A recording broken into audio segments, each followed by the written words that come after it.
Hi, I'm Rob from HopZine. Thanks for joining me live here on YouTube for what is pretty much a bit of an impromptu best of 2022. I've not really thought about it all that much. I've kind of put this together at the last minute as well. So don't expect the kind of level you get from like Peter Master Hoppits, something like that. But hopefully you'll find it interesting. Well, a bit. Anyway, so having a beer. It's kind of things to do today. APA from Burning Sky. First time I've had it. Spoiler, they're not on the list. I just wanted something to keep me going while I'm going through my list. So I might stick additional bits in there, but I've got a loose kind of rundown. Not the golden pints or anything like that, but I mean, so I've got my categories are favourite beer city, best tap room, best pub, best brewery, and then I've got my top 10 of beers as well. As I said, it's a hard one to pin down. I wasn't going to do it, and just the other week I was watching Rasco and Disco do theirs, and there was one point where Disco's stream was just not working at all, so I started chipping in for help Rasco out with a little bit of a chat while he's dealing with the dead air, and he pressed me on what my favourite beer was, and I thought, well, I've made that decision. I'll kind of go through. I actually went through Rainville, Superstore's Instagram account. I'm like, what have I had? Because do you know what? I've had a lot, but I don't remember a hell of a lot of it, and I don't use Untapped really at all. So I've got no way of logging what I thought was really good. See, these are ones that I keep stayed in memory, and I will give you a little bit of of bullshit surrounding my general thoughts, because there'll be certain things that don't quite fit within the kind of remit of the very strict top 10 list. So, what shall I start with? Right, I think I'm going to start with my favourite beer city. I mean, I've done a fair bit of travelling this year, in the UK only, but especially, obviously locally, I've done quite a lot, but then I've done a couple of trips, a bunch of trips, kind of to all the cities, and I'm going to say my favourite beer city in 2022 was Nottingham. I think I've been in Nottingham twice this year, maybe once, I can't remember now. But I really like Nottingham. It's got a lot going for it. Excuse me. Gonna be a lot of this. Keeping the mouth lubricated. Yeah, I really like Nottingham. It's a fun little town. It's really walkable. I mean, the ones that are further afield, as far as locations would be of note for me. What I've been to would be Black Iris's tap room, which is really fun.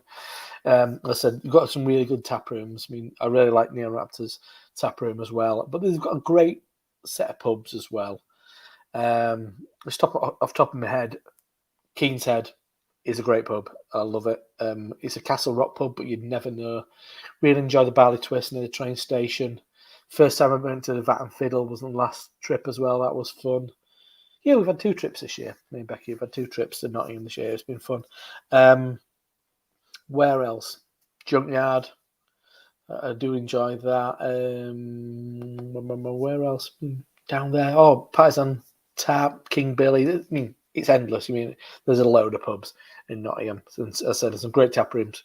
Liquid Light, stick that on the list as well. But if you want more details, you know to go and see Raggy's channel for all those details. But I've really enjoyed Nottingham. Other places, locally for me, I love Halifax. It's a great place for independence, is Halifax. The likes of Victorian Beer Cafe and Duke's been my kind of like my highlights of any trip to Halifax. But I mean, that's a good thing. Leeds for me it's got a bit stagnant. There's still some good spots in Leeds. Really enjoyed my first trip to Tartarus's new tap room. I'll be going there hopefully in a few weeks as well when they reopen after Christmas. But yeah, for me, I'm going to say Nottingham. Obviously, I've got a fondness for Newcastle as well, and had a really fun time in Reading as well. I mean, so they're definitely up there. So, as I was just saying, I've done quite a lot of tap rooms this year. done multiple visits, obviously, to a lot of local ones, likes of North up at Springwell, which isn't my favourite spot, but it's always a nice Saturday afternoon, Sunday afternoon spot. Excuse me. And Northern Monk over there as recently as yesterday. Went to a few others locally as well, which were nice. St Titus and Reachside for the first time as well. So it's nice. Leeds in that sense is quite fun. City centre's maybe not what it used to be. Still some notable options, but maybe not as doesn't hold the appeal that Halifax does for me at the moment. Anyway, so next one, yes, so tap rooms. Two of the places, obviously Manchester, been a bunch of times, and been to Liverpool as well. So my best tap room at the moment of last year, anyway, was Track.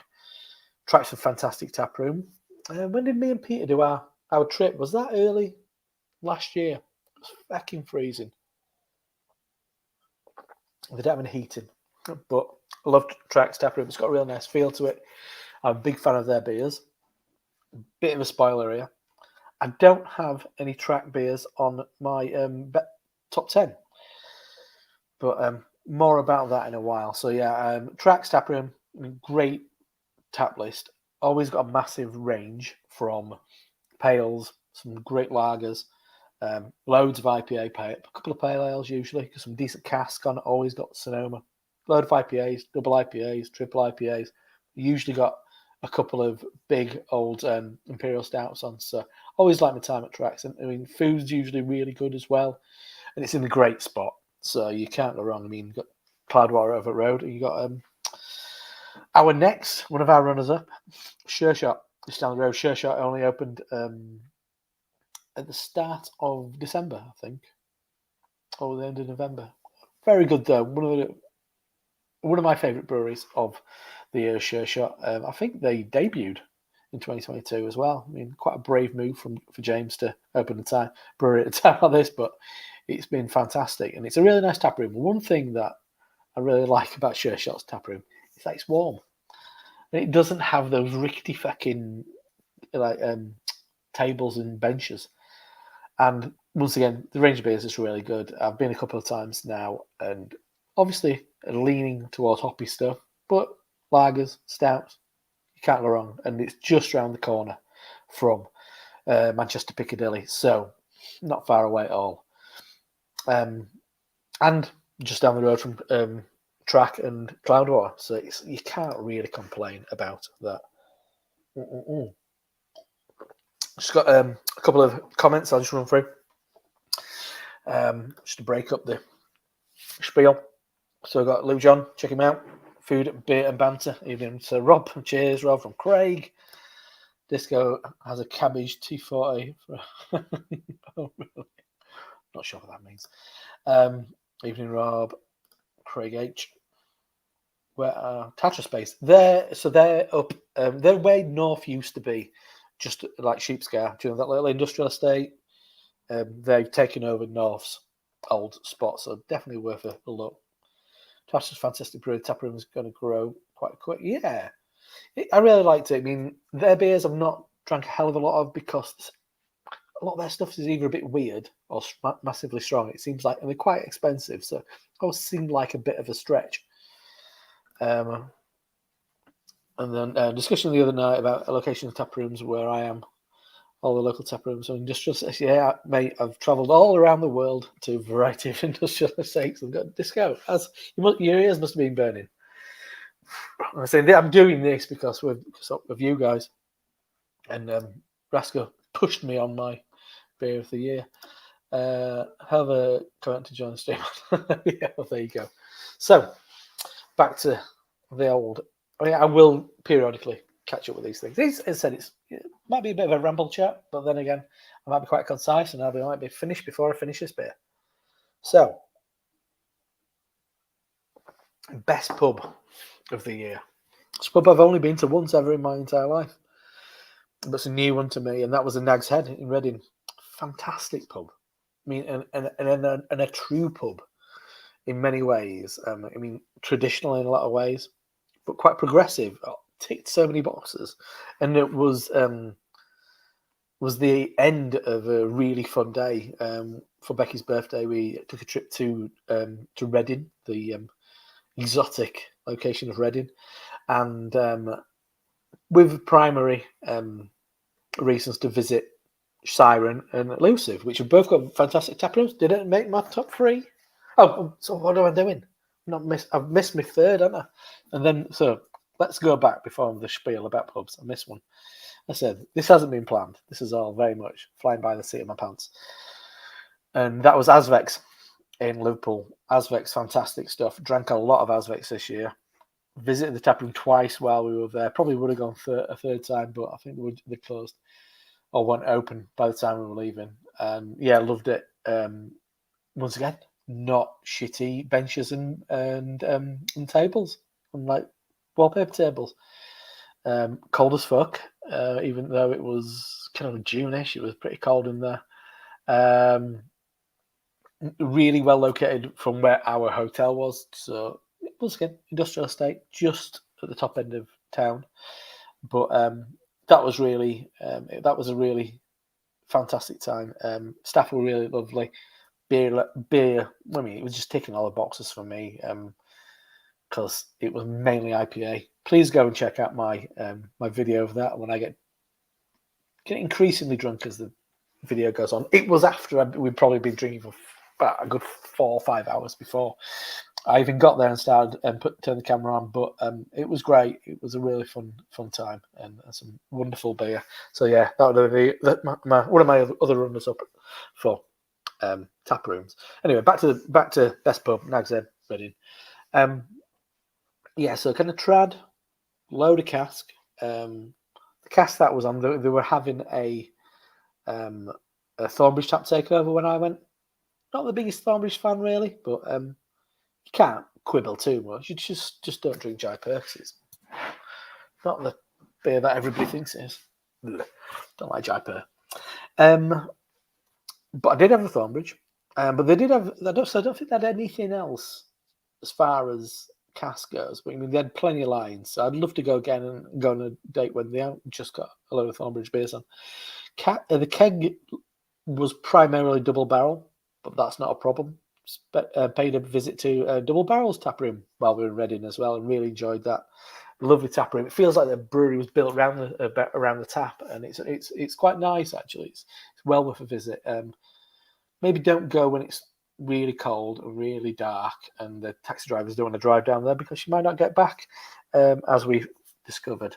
But I had some lovely beers there as well. So I mean, an honourable mention absolutely would be for tap rooms. But so yeah, and then so good and decent music as well. They were playing. It was quite varied, but kind of fun, kind of conducive to an entertaining evening, especially if you've had a few. And then one of the kind of crowning glories, it just came at the right time.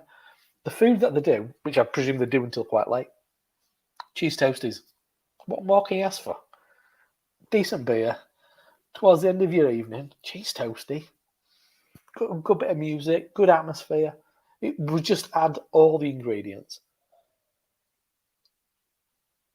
of a really good pub. Obviously, I've been to loads more, but I mean that really stood out as a memorable visit. Next up, it's a big one. Best brewery.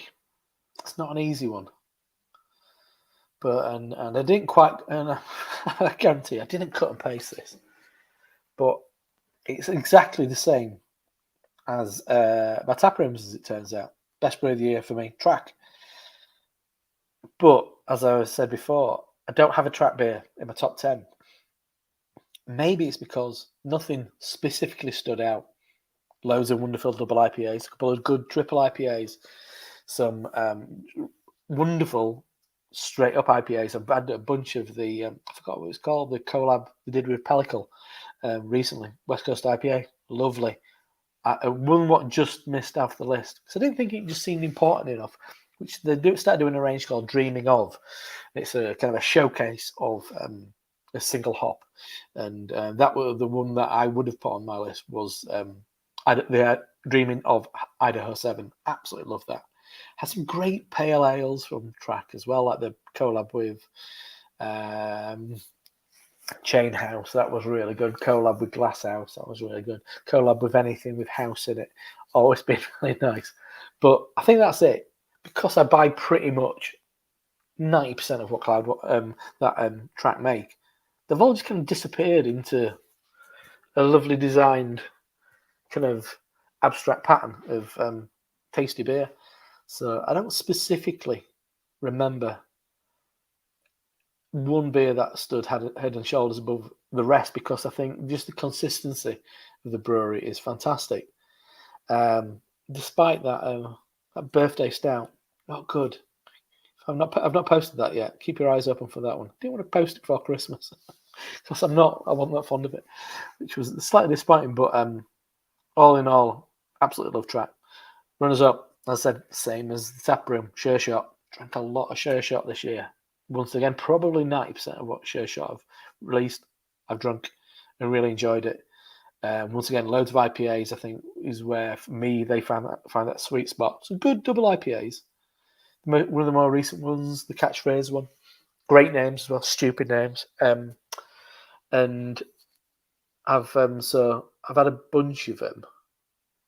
But yeah, some good straight up pale ales. Was it Nilbog Milk? That was a real standout. Had that a bunch of times. One of those breweries that I've gone back to have the same beer multiple times. The Baron von Greenback had that a bunch of times.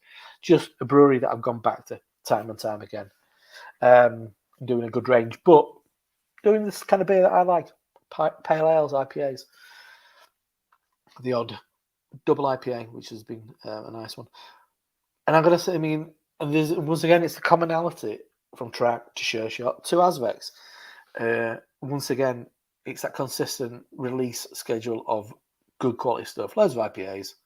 I think that's where, for me, Azvex are at the best. They do some good double IPAs, but they've also done some cracking stouts as well.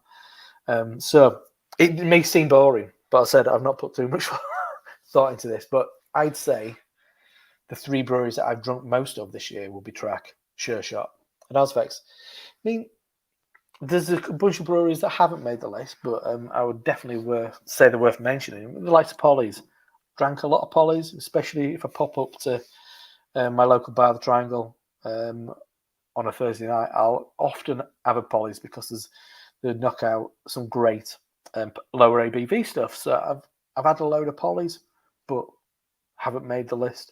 There's probably a bunch of those breweries that seem a little bit, why didn't I pick them? And it's one of those ones they were sociable drinks. They weren't considered drinks. But then again, maybe I'm not as considered drinker as I used to be. I don't do this as much as I used to. Right, so in reverse order, top 10 beers of the year. You're not going to get the spiel that you get from the likes of Peter Mastoff Hoppits. And do you know what?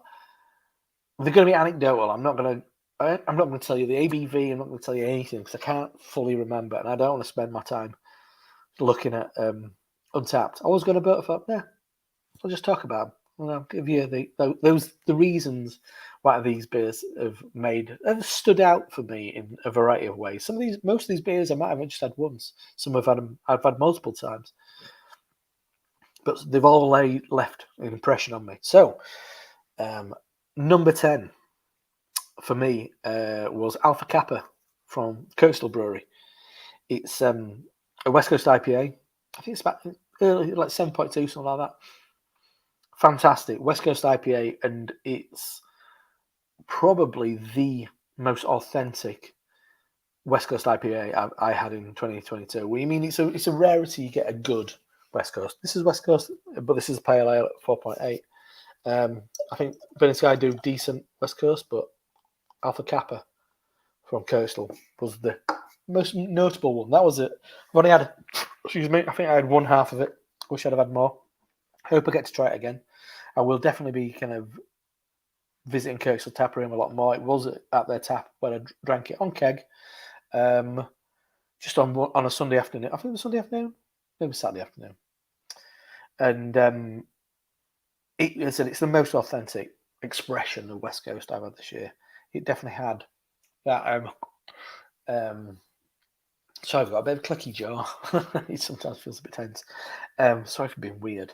Actually, I'll redo this and then I'll go back to the comments just in case there's been some comments because I'm actually just looking at. I'm not looking at myself like an egotist. I'm looking at my list. And EA had the intrinsic malt character that you get from pretty old school West Coast IPA. I'm thinking the likes of Stone, Ballast Point Sculpin. It has it's not crystal. I would imagine it's a Munich malt kind of character, which brings a little bit of toffee, which accentuates for me that kind of marmalade resin kind of thing that you'd hope to get from West Coast IPA. And it was a really nice one. We used to get West Coast IPA like if it was 6 weeks within date on those imports. We'd be quite excited about that, and it kind of took me back to those days. But I thought it was really nice. I mean, honourable mention, as I said, the Pellicle one recently with Track, that was very nice, but didn't have that bite and that resin and that kind of. I used to say years ago when you'd have Magic Rock High Wire on cask, it was like eating an orange, like you eat an apple. So you're getting all the pith and juice and everything. It really took me back to those. So that was lovely stuff. So that Kirkstall Brewery's Alpha Kappa West Coast IPA. So let's have a look at the comments at this midpoint. So what we've got. Evening. All right, Adam, how you doing? Liverpool doing all right? If I'd have gone pubs, maybe a Liverpool pub might. I really enjoyed. What was that one? Oh, okay. Is Roscoe's Head? That was a really nice pub.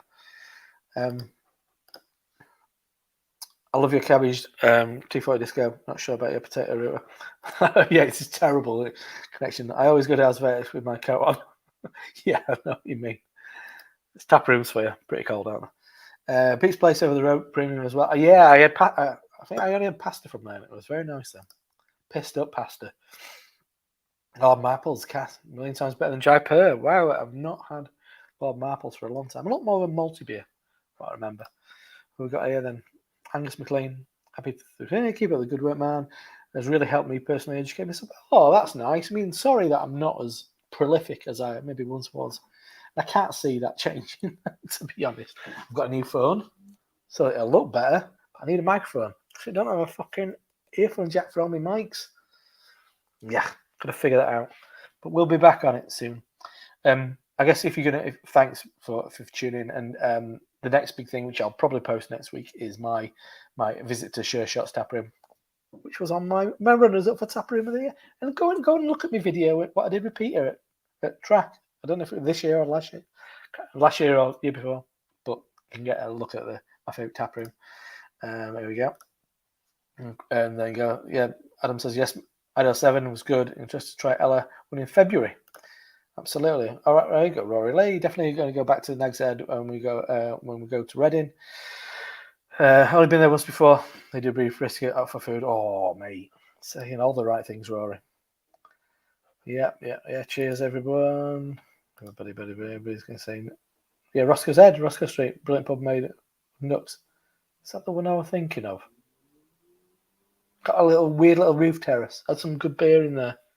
Anyway, nice, quite bright and breezy for what it was. Might be getting it mixed up, but I think it was that one. A lot of pine. Anyway, bit of weird decor as you go up a step, and then there's like a thing. Adam will figure it out from that. Anyway, oh, it's the grapes. No, it's the grapes. The grapes, of course, it was the grapes. That was a winner as well. Anyway, and then if I'm gonna go down that route, it was a close run thing. Victorian Beer Cafe in Halifax, fantastic. Great range of cask, well kept. Victorian Beer Cafe. That was a close second, but the Nag's Head was just it had everything. It was like it couldn't be better. Apart from if it just didn't have loads of fucking foam bridge on. Sip of beer for the working man and all that. So back to the list. Thanks for the comments, big fuck. No. It smells does ship and matter. Smells like old men, not in a good way. Hey, Rob from Swelldale. Hey, how you doing? How you doing? And then the grapes, brilliant. But does have a pissy corner. Maybe I was in the pissy corner. I don't know. But it was really. But I liked it. Yeah, Victorian Beer Cafe is great. Another good reason to go to Halifax. Anyway, so back to the beers of the year. Number 9 is Amity, who are Amity are on the outskirts of Leeds in Pudsey, and it's their water pistol, which is a pale ale. I said, once again, go and look these up. If you want some more details, go and look it up. It's like a 4-point whatever beer. I've been at Amity a bunch of times this year, really enjoyed it. And always when I've been there, if water pistol's on, and last time I went, it was a mega fresh batch. Lovely, a real kind of like hop saturated pale ale, mega drinkable. And then but on the New England side of things, but not too hard going, really quaffable. It's kind of stuff even I could drink pints of. It's a fantastic beer, and I think they do some really good beer to Amity. Worth a visit. Lovely tap room, lovely little spot. But Water Pistol is always on my list when I'm going to go there to have a couple of as well. Last time I went, which was quite just before Christmas, I think. No, was it late November? Had a fantastic time. Russ, the founder, joined us. He had a spare. He had a night to himself. No family obligations, and so he joined us and showed us a good night and took us out of cocktails afterwards. And I think at least I had a hangover for like maybe 3 days afterwards. Only had 2. I was pissed. I was pretty pissed, but the hangover was just brutal, mate. Anyway, Amity Water Pistol, number 9. Number 8. Cloudwater, lighter grey one. I really enjoyed it. First time I had it was post Indie Man. No, the day after Indie Man. We'd been for a fantastic roast at Escape to Freight Island. And then went to Cloudwater afterwards. That's a great Imperial Stout there. They were having a Stout Sunday thing where they were having some amazing stouts on, which I had 2 from J. Wakefield, which were excellent. And not on the list.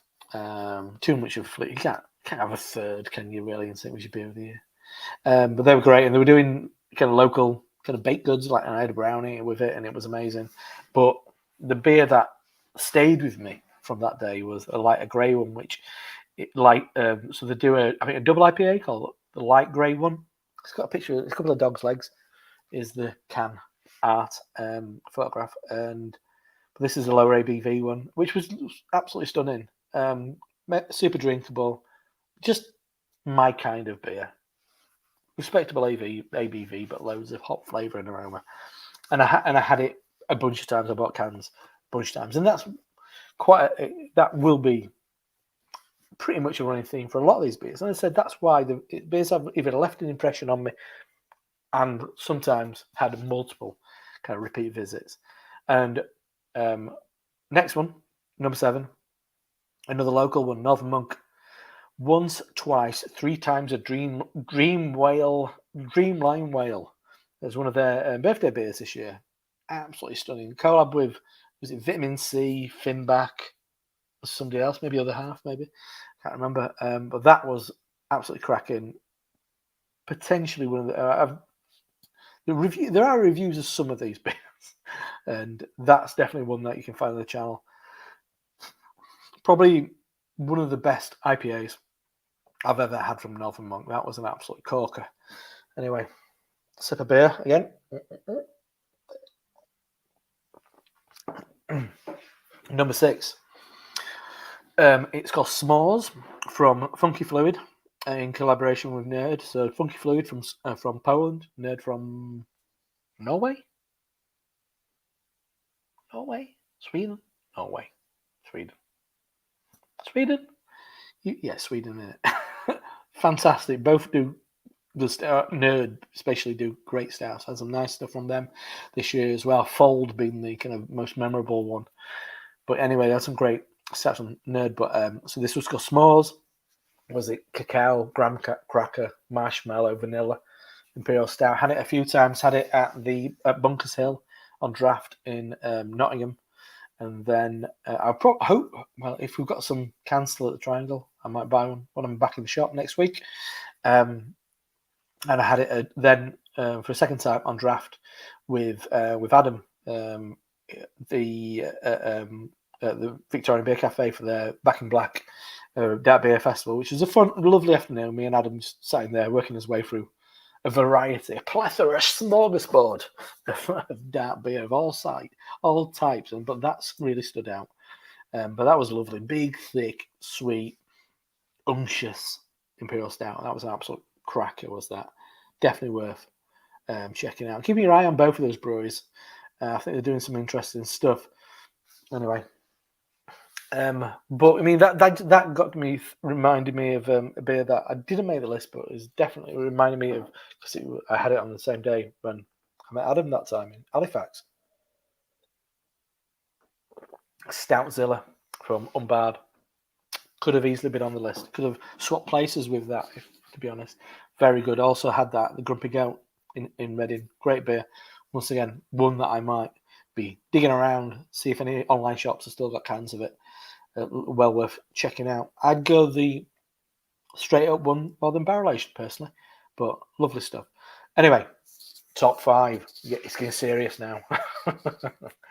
No, number 5, Sure Shot. Everything is legal in New Jersey. New England IPA. It's on the bottom end. I mean, it's like 6 points somewhere, 6.5 probably. Once again, check it out online. Hitting all the right notes for me. I think it was mainly Citra. Nice, soft, juicy, balanced. Had a little bit of cutting kind of bite. Never quite bitter, but this is one of the things that I often get with Sure Shot. They're not often, maybe the double IPAs, but the lower ABV stuff, drinkability is key. Not too hard going, not too fudgy. I think that is disappearing from the scene. That fudgy quality in IPA, for the breweries I'm buying, is disappearing, and that was an absolute corker. So that's everything is legal in New Jersey. Sure shot. Number 4, Lervig Stout Ella. I had a bunch of Imperial Stouts from Lervig this year. Upsettingly, very expensive bottles of beer. They're usually about 20 quid a pop. These, you'll see them, fancy bottles, wax tops. They're all really good. The collab with Piala, amazing. The Dulce de Leche, all of them cracking. So many. I wish I could. I had them all. I've had most of them. What we've had in the UK, but the Stoutella probably appealed most to me. Very much on the sweeter side of things. I don't. Was it bourbon barrel aged? Maybe. Once again, go on Untapped. Get the details. But it didn't have a overt barrel characters, and more on the sweeter side of things. I think it pronounced those intended flavors of kind of Nutella beautifully. Once again, big, rich body. YouTube, go on it. Watch my review. Can't go wrong. That's number 4. Lervig's Stoutella. Number 3, we're top 3 now. It's getting serious now, isn't it? And it's Verdant, Under the Same Sky. This had a ridiculous name. So I am gonna find this because I want to be accurate on this.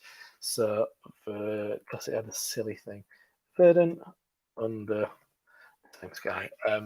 What did they call it now? Are they doing a thing? Best of pack. Oh yeah, they've just re-released it. So get yourself out there and get some because it's absolutely banging. TDH NDD IPA. So it's a triple dry hop, no dextrose double IPA. It was absolutely corking.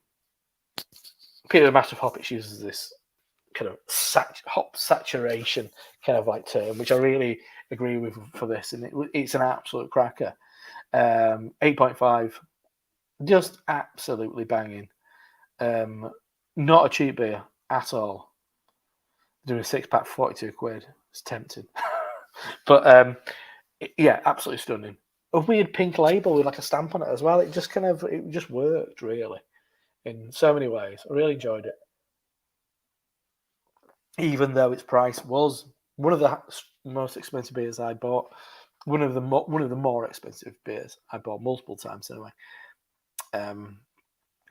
last year, sorry, and it was an absolute corker.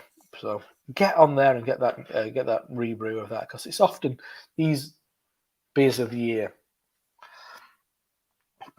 Some notable people saying, Jaipur the beer of the year. Get the fuck out of here! Come on now. No. Anyway, but yeah, that was absolute corking. So that's some of the same skies from Verdant. Number 3. So number 2. We're getting there. Beak. I've had a bunch of Beak. I've had loads of Beak. I buy a lot of Beak. Once again, a brewery that I have quite a lot of. Maybe don't leave me with.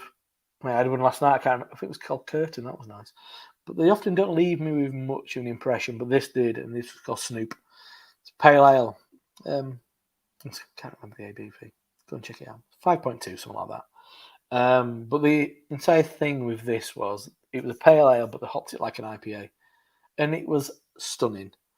I can't remember how much of this. I probably drank more Snoop than any other specific beer. I mean, near behind that would have been Everything Is Legal in New Jersey from Share Shop with Snoop by a long shot. I drank more than any other beer this year. Bought multiple cans from multiple locations. Drank it on keg where we had a triangle. He brought it in twice. I think he bought a number of kegs. It was just wonderful. Lovely, soft, vibrant hop flavour. Loads of aroma, but not a high ABV. And you know what? I'm all for that.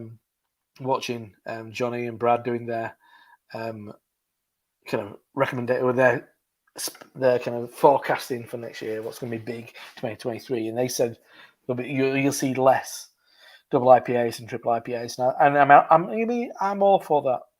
Triple IPA has fallen by the wayside. It's once in a while. It's special, and I'm all for that. Being with double IPAs, you don't need that brewery shouldn't feel like they've got to bring out a double IPA every week. Once a month, once every couple of months, then it becomes special. Brings prices down. People haven't got as much money. Ingredients are more expensive, so breweries can be a lot more kind of sensible with what they're producing. So everybody's kind of working together, aren't they? The consumers not demanding stuff what's going to be expensive and then moaning about it, and then breweries won't have that burden to make really strong beers all the time to kind of fulfill that need and that want of the consumer. So as I said, Beak, Snoop really worked for me on that. But this is going to fly in the face of everything that I've just said. It's my best beer of 2022 was Azvex Madagascan Infusion. Absolutely wonderful. A beer that I had I think maybe 3 or 4 times. Could have drunk it on a daily basis. Imperial Stout, I think it's about 10. Mega kind of explosion of vanilla. I love vanilla as a flavour. And I've had some good stouts from Azvex in the past. I really liked the coffee one. What was that called? Crop Circles? Something Crop Circles. That was really nice. But yeah, once again, go on YouTube, HopZine, Azvex Madagascan Infusion. There is a review of it on there, and I probably bang on more of it about it on that video than I do right now. But it's absolutely stunning. Chocolate vanilla Imperial Stout. That was an absolute corker. And that was my beer of the year, Azvex Madagascan Infusion Imperial Stout. Just a quick look at the comments before I clear off. But big thanks to everybody who's joined me live for this. Big thanks to everybody who has appeared on who's watched this after the fact as well. Really appreciate it. It was very much a last minute thing that I decided to do this. Nothing, by no way, a comprehensive rundown of my thoughts on beer this year, but beers that stayed with me and kind of left me with a good, pleasant memory. Anyway, so quick look at this. Better view from the flyer. We're going Adam Nerd. I love in Sweden. There you go, Sweden. That was right. I don't went on this up to have a nose. All collective and part of it. Hey, Paul from Beer Brunios. Cheers, Rob. And all. Cheers. Happy 2023. Well, that's the episode. Cheers, Paul. Everybody's going to say cheers, Paul. Plenty of good beer last year from Lervig. Yeah, you mean some great stuff. I mean, those Imperial Stouts, they are expensive, but they are shit hot. Well worth checking out. I think it's a geographical area, what Google says. And how many from Beak need to try more? Yes, absolutely. Can't go wrong with Beak, especially as far as IPA goes. Doing some great stuff. Swing beer with you. Yeah, you mean it's an absolute stunner. I know you've reviewed it as well, Craig. Fantastic. You can't go wrong. Sounds fantastic, Rob. Thank you. I really appreciate it. Definitely Sheffield, Newcastle, Shea Shop Tap Room for 100%. My calendar this year, absolutely. All of them are the recipe for a fantastic day out. Love all those places. Anyway, so big thanks to everybody who joined me live. Big thanks for tuning in. They were my favourite things in the old beer world in 2022. Let's hope the same continues 2023. See you next time. Cheers.